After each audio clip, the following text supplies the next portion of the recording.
Okay, when it's time to start taking this thing apart, so let's work on this assembly first. So first things first, let's take the hopper off by removing the retaining band.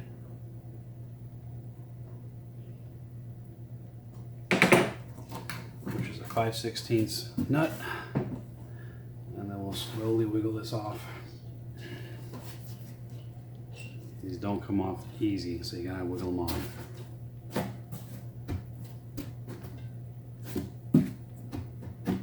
There we go. Put that aside. Okay, now as far as the gun is concerned, first thing we're going to do is we're going to unthread what's called the orifice nut from the front of the gun body, and then we're going to remove what's called the material orifice. So orifice nut first, and then the material orifice comes off as well. There's generally 3 sizes of this that come with the unit, like that. There's all 3 sizes, small, medium, and large. Depending on what kind of texture you're spraying, it determines which one of these you're going to use. So that's off. Next thing we're going to do is we're going to unthread what's called the adjustable stop from the back of the gun, right here. We're going to unthread it all the way until it disengages from the threads of what they call the threaded bushing. So right about here, I can feel it doesn't look like it's not moving anymore, so I should be able to pull this out. Like so. That there. Okay. Then once this has been removed, the next thing we're going to do is we're going to tip the gun over backwards, and we should be able to see the poppet assembly drop out the back. Like that. And if you look at this one, it's had some wear and tear, not in the best shape in the world. So we may have to do some cleaning with that one. Okay. Then from the front of the gun body, next thing we're going to do is we're going to push the air stem backwards out through the back of the gun body. With your finger, you get it, push it back as far as you can. On guns that are in much better shape, it might just fall out. On guns like this one that have been around for a little while, you have to push a little harder and it still may not come out. If you can't get your fingers on this, or I've also used a dowel to help push this out, that if I still can't get it far enough out and get my fingers around it, then simply remove this.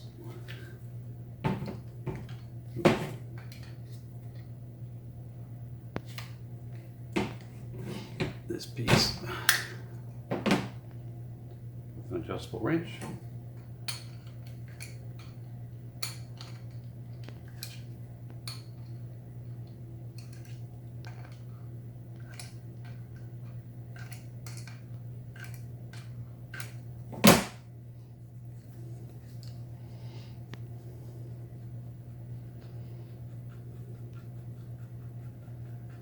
And once this comes out, then the air stem will come right on out with it. Like so. There's the air stem and the adjustment stop. Alright.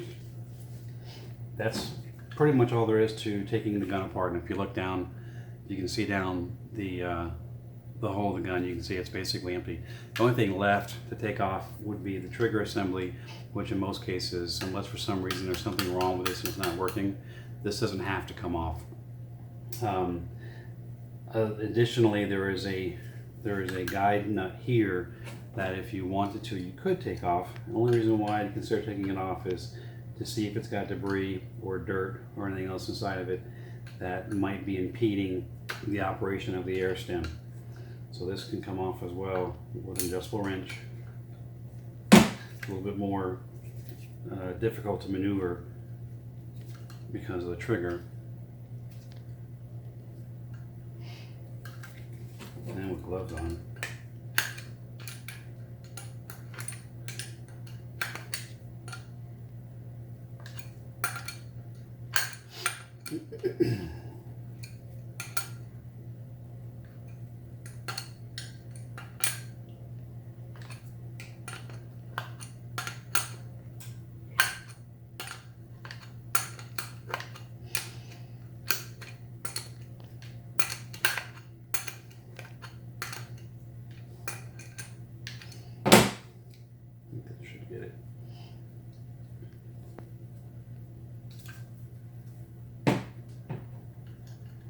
And there we go. And then it slides out as well. And all these parts, you're going to want to look down through the middle and see if there's corrosion, rust, or other debris inside of them that you're going to maybe need to clean out. Okay, so that's the disassembly part. Like I said, the trigger you can take off if you want. There's an E-clip on both sides. You simply remove the E-clip, and once that E-clip comes off, the trigger pin will slide right on through, and then the whole trigger assembly comes off the gun. That'd be the last step, and even the manufacturer says no need to do it if you don't have to. Okay, so let's talk about what we want to do to clean this thing up. Now this one's not in that bad a shape, although I have done some cleaning to it already, and you can see there's a little bit of grease on here that I put on last time I reassembled it. But the first time around, it was really in bad shape. You can see on this, there's rust, there's corrosion on the metal, which usually needs to be cleaned off. One of the easiest ways to do this is using a piece of steel wool or a scouring pad. So a simple scouring pad can be used to run over this and help remove some of the debris and some of the rust and so on. Okay, or if you want to use steel wool, you can also use steel wool. Basically want to get it back towards a little more shiny.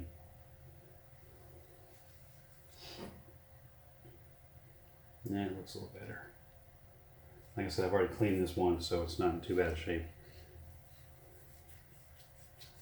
Yours may look worse.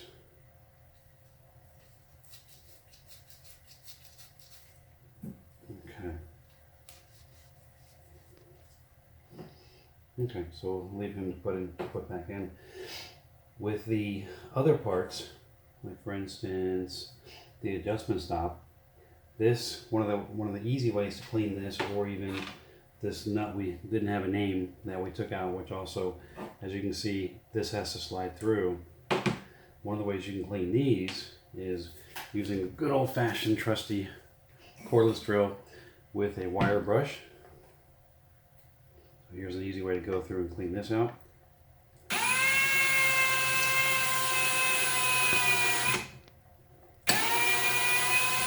One time through,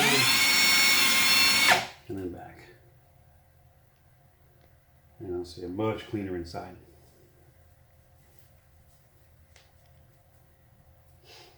And now we'll do the same thing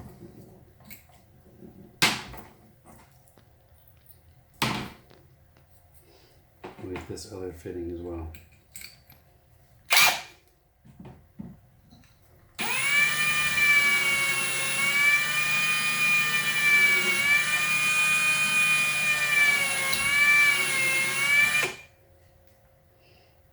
And just as well. Does a good job of cleaning the inside out. One thing you want to be careful with is these are wire brushes. So running them through any assembly that's got threads, if there's been deterioration on the threads, then it could wear the threads away. Not speaking specifically to the disassembly assembly of this texture gun, but other devices, it could cause a problem. So you don't want to wear your threads away. Let's try this. This is where the poppet valve goes. I don't have a lot of room on this one, so let's see if I can get a smaller one in here. I might pick these up on Amazon. They're not hard to find.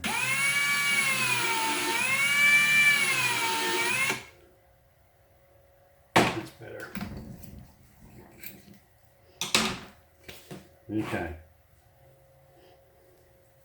Now, if the air stem is really corroded and dirty here, same thing I just did with these wire brushes. There's an easy trick you can do with your cordless drill. Basically put the air stem inside your cordless drill. Tighten it down just not too tight. And I can spin this and run my scouring pad over the surface.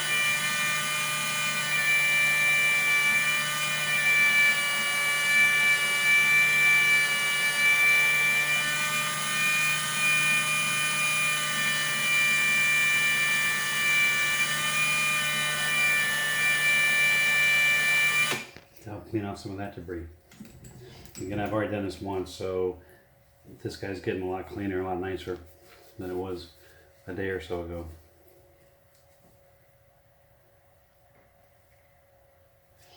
Okay, that looks good, this looks good, everything else is relatively clean. You just want to go through and check and make sure it's all been clean and you've gotten rid of any excess debris, rust, corrosion, texture material that could have gotten in somewhere.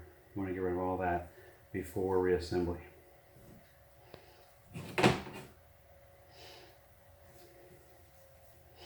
And then once you feel comfortable that you're ready for reassembly, then we're basically doing everything in reverse order. So for reassembly, again, if you remove the trigger, then the trigger gets reinstalled the same way it was taken out. The trigger itself gets reattached. The pin goes through and the E-clip gets reclipped to hold the mechanism in place. Okay? Now, manufacturer recommends using a lithium grease on all the parts, including the O-rings. So it's always a good idea to go through them first and make sure you're getting everything in good coverage.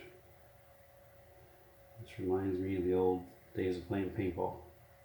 Same thing we did with our paintball guns.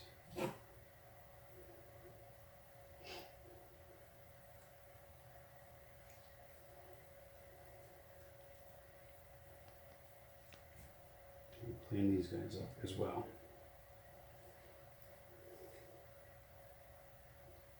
Okay, let's see. That's 2 down. Put some grease on the threads. Put a little bit of grease on the poppet valve. Make sure the O-ring gets some grease on it. Helps prolong the life of the O-ring. And we'll even put some on this no-name part.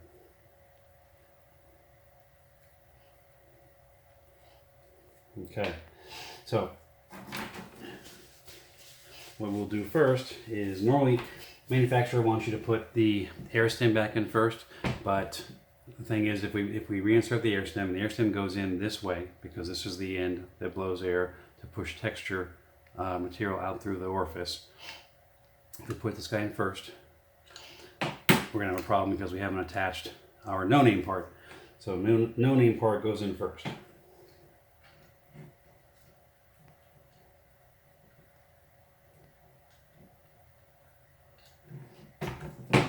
And this one, I remember, was a real pain, especially without gloves, or with gloves.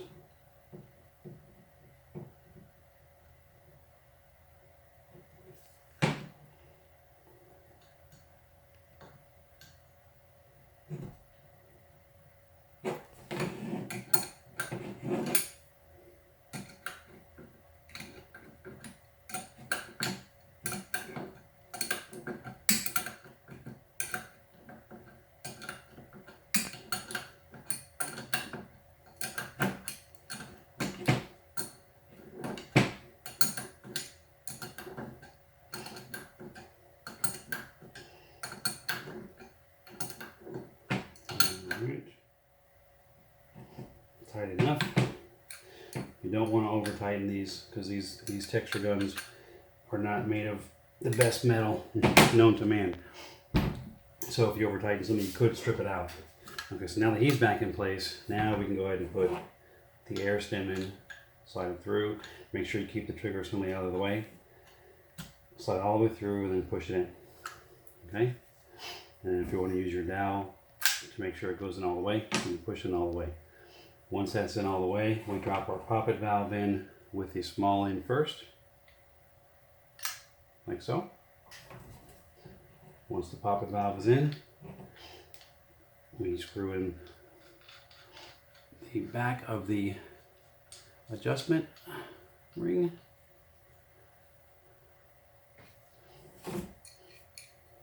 Tighten this guy back on.